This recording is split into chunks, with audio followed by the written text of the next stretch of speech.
in today's lecture, we will be discussing about three orders. Okay, three orders are basically the social structure that existed in the European society. So this is part of our GS1 syllabus in world history, and about when we talk about the various philosophies associated with world history, we need to know what was the proper structure of the European society. Okay, before we learn about French Revolution, Italian Revolution, or the Enlightenment, all these things, we need to know how was the society at that time. Okay, so a basic introduction is that after the fall of Roman Empire, the Roman Empire was divided into two. Okay, Roman Empire was divided into two, the West and the East. The West part disintegrated soon, and the East part, which we can call as Byzantine, or its capital was Constantinople. The Eastern Roman Empire came into prominence. Okay, and it was a strong administration or strong trade center at that time.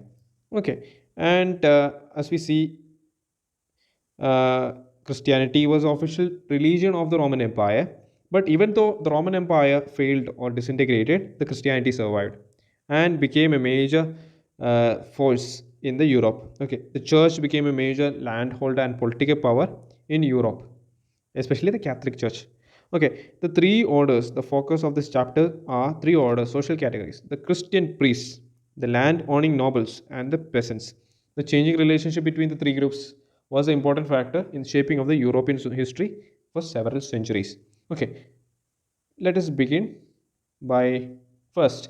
First is the concept of feudalism. Feudalism is a concept that existed in the medieval European ages. Okay, feudalism used by historians is to describe the economic, legal, political, and social relationship that existed in the Europe in the medieval era, derived from the German word feud. Okay, and this was actually the Western European nation. We can say Western European area was like this. It was disintegrated. The Western Roman Empire was disintegrated, and there was German states, the Gaul, Burgundy, Normandy. Then on this side we have England, which is now not an important part. We have the Rome, Italian states, Austria. All these parts are disintegrated. Okay, when we go down, you can see that the feudalism or feud means a piece of land. Piece of land, it refers to the kind of society that developed in medieval France. Where this developed? It developed in medieval France and later in England and in southern Italy. These are the main areas of these revolutions: France, Italy, and England. England, not much, but we can see France and Italy. In the economic sense, feudalism refers to the kind of agricultural production.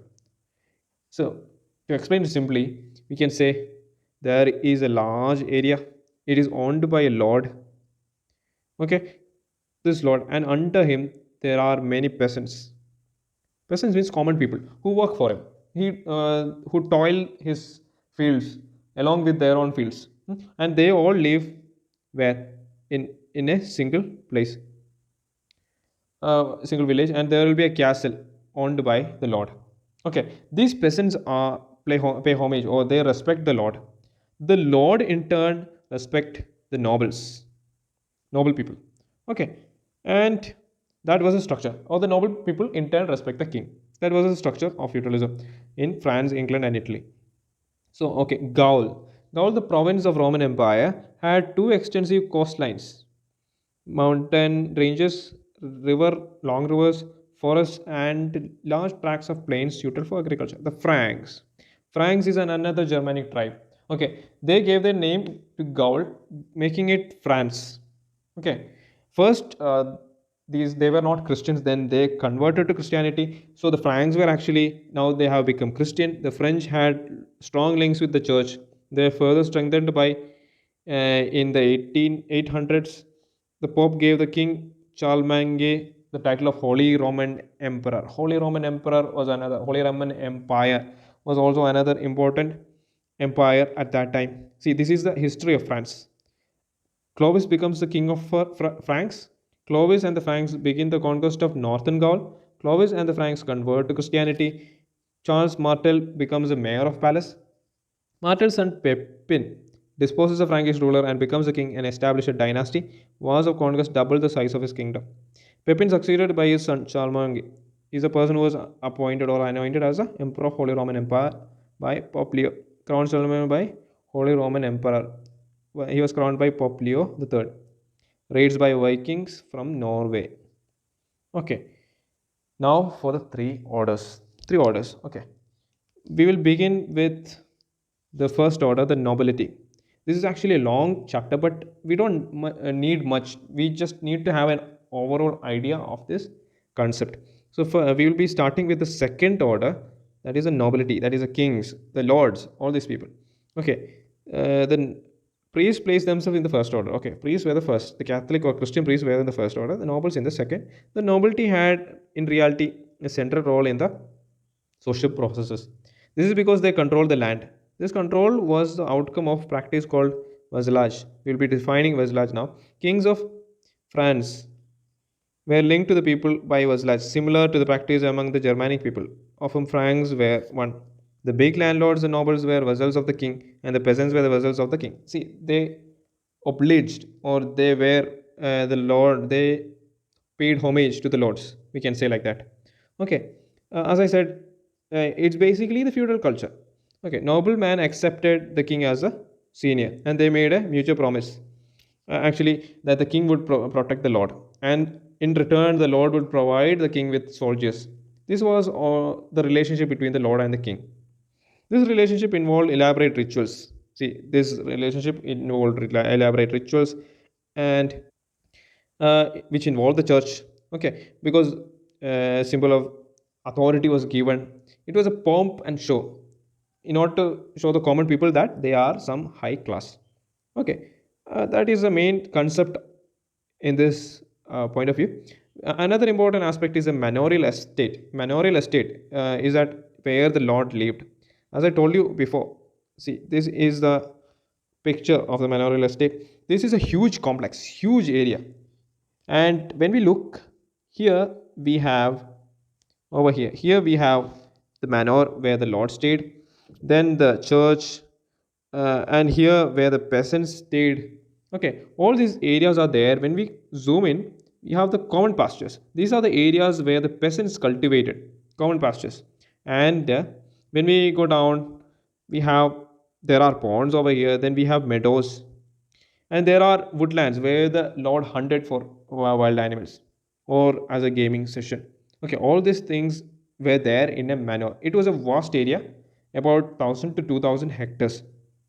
Okay, from the 13th century, some castles were made bigger for the residence of a knight family. See, then came the we need to see that the church was at constant war, or the king was at constant war.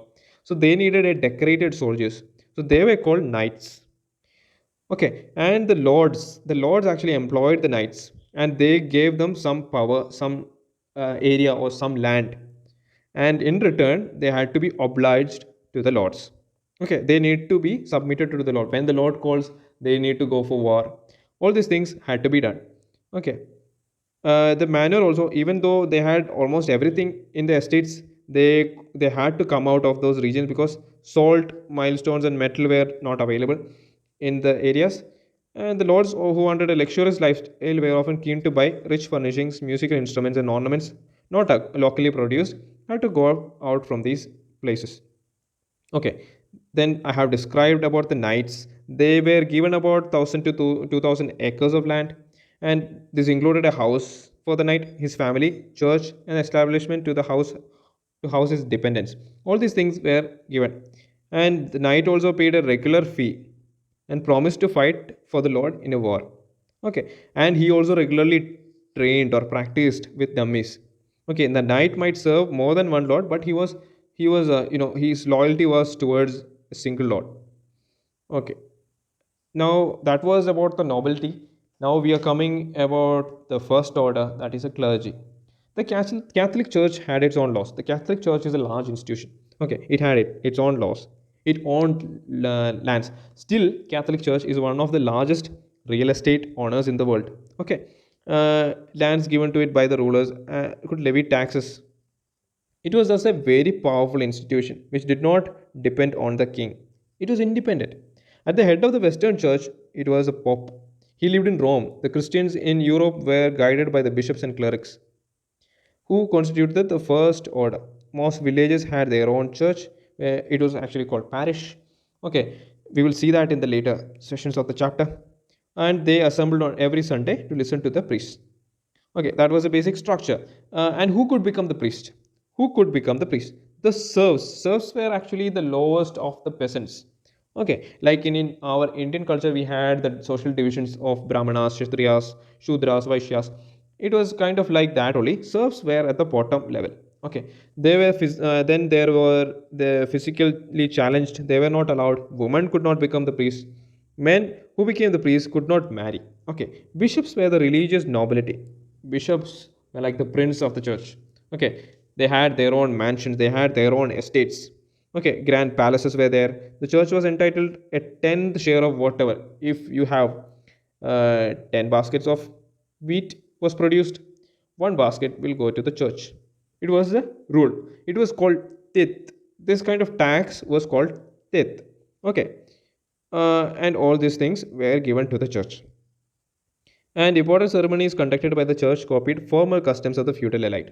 Everything, the religious customaries or customs were followed by, it was basically the structure of the feudalism or a feudal structure. The act of kneeling while praying, the hands on clasped, the headboard, all an exact replica of in the way that the knight is conducted himself while taking vows of loyalty to his lord. Okay, then we have the monks. Apart from the church, see, monks are devout people. They stay away from the regular community. They stay away from the, you see, the villages or towns. They stay in a peaceful and calm areas. They live a monastic life. They live in abbeys or monasteries. Okay, and these are chaste people. And some of the main famous monasteries are built by the Saint Benedict in Italy and Cluny in Burgundy. Okay, that is much. It was actually a small community for religiously pious or religious or pious people. We can say this is Saint Michael's or Benedictine Abbey in England. Okay, and moving down, we need to see the church and the society. See, even though church was established to serve the people, it became an alternate world in which the people were serving the church. Okay, though the Europeans were Christian, they still had some of the old beliefs in magic. See, Christians are actually converts from Romans or Gauls, especially in the European regions. They had their own religious beliefs. Okay, especially in the case of Christ's birth, that is 25th of December, that is Christmas. It was actually a pre-Roman festival. It is actually the festival of lights in the Roman calendar. Then we have Easter, mark the crucifixion of Christ. It was actually, there was no stable date given to that particular celebration for Easter at that time. Okay, all these were based on the Roman calendar. With the coming of Christianity, they continued to do this in the village. The church was called parish. Okay, and there were also holidays in which the people were expected to go to the church, but they usually spent on fun and feasting. Okay, pilgrimage was another important aspect of Christian life. They had to go to they. It was not important, but people used to go long journeys to shrines of martyrs and to the big churches. Okay, now the third order, the important another important aspect after nobility. After first is the Christian priests, then we have the nobility. Now the third aspect is the third order is the peasants, or free or unfree. Free peasants held their farms as tenants to the land, to the lord. The men had to render military services. They had to do military services. Whenever the king asked the lord for reinforcements or militaries, they used to go. Okay. Peasant families had to set aside certain days of the week. They had to set aside some days of the week. If 5 days are there in a week or 7 days, they had to work 3 days in the Lord's farm. Okay, that was usually it got extended to 5. Most of the time, they used to work in the Lord's farm. Okay, and they had to do other extra works also. Okay, now we have the serfs. Serfs cultivated plots of land, but these belonged to the lord. They did not own land. Serfs were the lowest of the lowest. Okay, they had to work in the land which belonged exclusively to the lord. Okay, and another thing is that they were unpaid. And there were some strict customs that the serfs could only use the lord's mill to grind the flour, his oven to bake the bread, wine presses to distill the wine. The Lord could decide whom a serf could marry, or might give his blessing to the serf's choice, but on a fee of a payment of a fee. Okay, that was a problem. Everybody exploited the lowest class or the third class.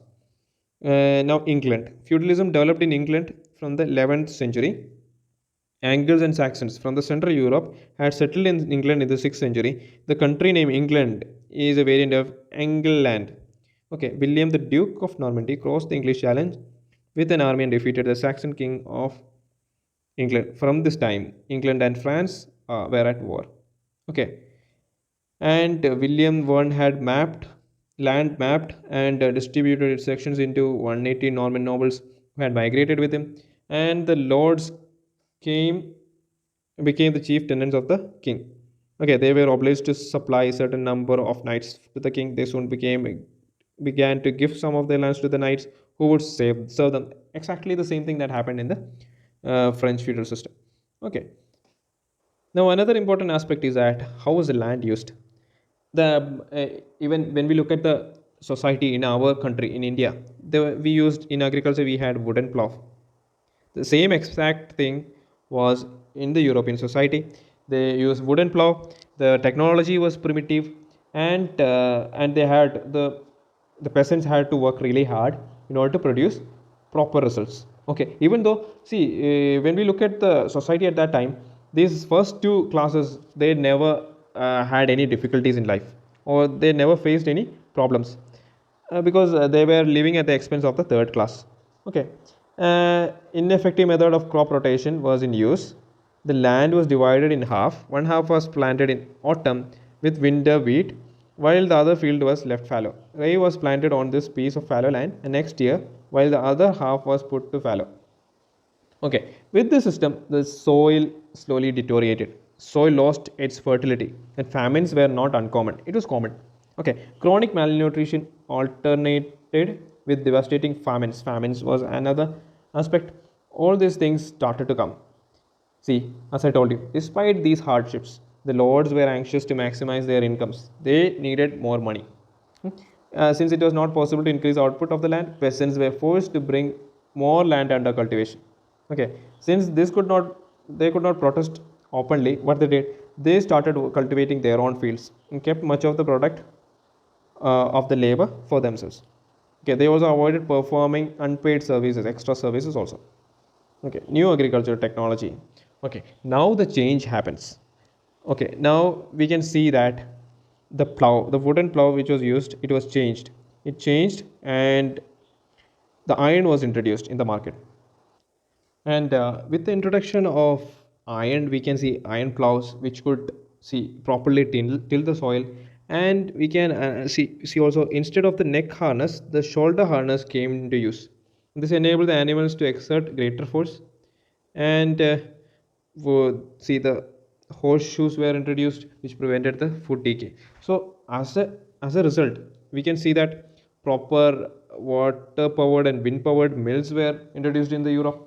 All these things led to proper agricultural yield, agricultural development. Okay, and greater food production, and more land was brought into cultivation. And as a result, see, and more land was under cultivation, even the peasants were making money. And we can see the concept of feudalism was weakening because economic transactions were becoming more and more money based. The lords found it convenient to ask for rent in cash, okay, not services, and cultivators were selling their crops for money, and traders were also making money. Everybody was making money, and the service, see, earlier the feudal lords asked the people to provide services, but that was actually something that kept the feudal system going. But with the invention of iron, with the economic development, everything changed. Now there is an introduction for the fourth class of people. We can say the townspeople or the business people, the business class. Okay, uh, the towns, see, the expansion of agriculture was accompanied by the growth in three related areas. First, the population, trade, and towns. and this is an expansion of how the population increased in Europe. And girls, we can see that the men were expected to live longer 10 years longer than the 8th century when compared to 13th century. Okay, and but the women and girls had shorter lifespans compared to men because latter ate because they ate less food. The towns and the towns of the Roman Empire had become deserted and ruined after its fall. But the 11th century, as agriculture increased, became see there were some areas where proper fairs were conducted. There were areas of pilgrimage. There were areas where cathedrals were there. There were areas where castles were there. In those areas, small towns based on this important sites began to emerge, and people began to use different kind of trades. This is a cathedral town or French cathedral. So we can see there is one cathedral, another one over here opposite to it. Here also another cathedral is there. See, based on all this surrounding, we can see surrounding the cathedral there are settlements, and in the settlements various types of trades also happened, and everybody was making money. So, and this created the merchant class, as we can say. Towns we have discussed. Going down the crisis. Okay, in the 14th till 13th century, it was an upward trend in the living lifestyle of the people. So, in the 14th century, what happened? In the 14th century, the economic expansion slowed down due to three factors.